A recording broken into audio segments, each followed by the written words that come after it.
the Palestinian people are incredibly diverse.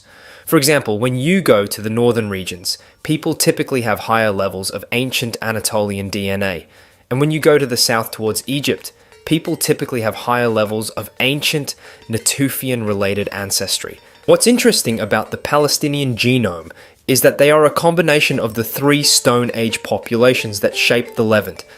We are going to look at the Palestinian genome through a variety of different time periods to understand who these people are from a genetic perspective. Over here, I've got a Stone Age DNA breakdown of the average Palestinian genome. And interestingly, what we see is that 33% of their DNA is Natufian related. The Natufians were a proto-agriculturalist culture from the Levant who lived between 15,000 to 11,500 years ago. Today, this genomic component is found highest in populations found in Yemen. But if you look closely at this breakdown over here, what you see is that around 35% of the average Palestinian genome is Anatolian Neolithic farmer derived. The Anatolian Neolithic farmers lived just north of the Natufians. Around 9,000 years ago, they begin to migrate into both Europe and the Levant. And by entering into the latter, they mix with the Natufians, forming a new genomic component known as Levant Neolithic farmer. Levant Neolithic farmer DNA makes up around 50 to 60% of the Palestinian genome, and it is a characteristic genetic signal found in West Asia as well as parts of Europe. The Stone Age in the Levant ended approximately 7,000 years ago, and was soon followed by the Copper Age. The Copper Age was characterized by mass movements of Copper Age Iranian people known as the Iranian Chalcolithics. Before they migrated, the people in the Levant were almost as genetically divergent to the Iranian people as East Asians are to Europeans today.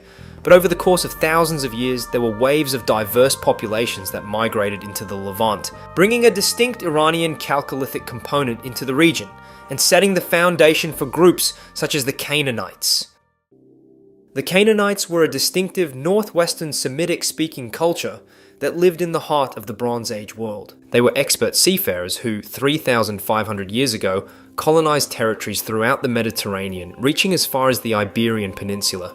Using techniques similar to what I offer in my deep ancestry analysis, I have performed a Bronze Age statistical DNA comparison of the Palestinian genome against all the Bronze Age DNA samples available in the G25 database. The Palestinians derive a significant portion of their ancestry, between 50 to 80%, from groups genetically similar to the Bronze Age Canaanites. Across the board, the Samaritans have the highest genetic similarities to these Bronze Age populations, being up to 80% genetically similar. For a full breakdown of these calculations, be sure to watch my video on how to calculate archaic admixture. Now, a question I get asked all the time is, are the modern Palestinians related to the ancient Philistines? The Philistines were a group of people who likely originated in Anatolia and the Aegean.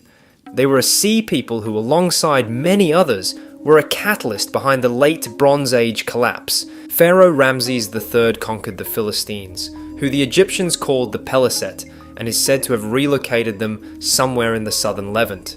Whilst genetic and archaeological evidence can verify the existence of the Philistines, the modern Palestinians are not genetically related to them. Over here, I've got a Bronze Age genetic distance chart, and what we can see is that the modern populations most closely related to the ancient Philistines are in fact the Greeks and Italians. Greek DNA, when detected, does not exceed levels greater than 15% in the modern Palestinians, and may also be attributed to more recent migrations. After this, the region was then conquered by the Assyrians, then the Babylonians, the Persians, the Greeks, and finally the Romans, who renamed the region to Palestine after the Jewish revolts. With the Byzantine Empire being weakened, the Levant was soon conquered by the Islamic Rashidun Caliphate in the 7th century AD. Amongst Palestinian Muslims, this Arabic DNA component peaks at around 20%, but it is important to note that Arabs have always existed in the southern Levant dating as far back as the Iron Age. After this, the Crusaders invaded but left minimal genetic impact. The area was then ruled by various caliphs until the Ottomans conquered the region. It is at this point where we start to see major foreign admixture amongst the Palestinians, from groups such as the Egyptians, North Africans, Circassians, Kurds, and even the Bosnians. And there we go. These migrations, for the most part, encapsulate the Palestinian genetic origin. The Palestinian people exhibit great diversity, but one thing which unites them all is the shared connection they have to one of the world's oldest historic regions. If you've done an existing DNA test and you're interested in learning more about your own genetic origin, be sure to check out my Deep Ancestry services to unlock the secrets of your heritage. The video that you are watching was also made using AI technology. If you're interested in learning how to use AI to make content just like this video, be sure to also check out my AI tutorial video too. This is Ancestral Brew's AI generated voice signing out. Peace.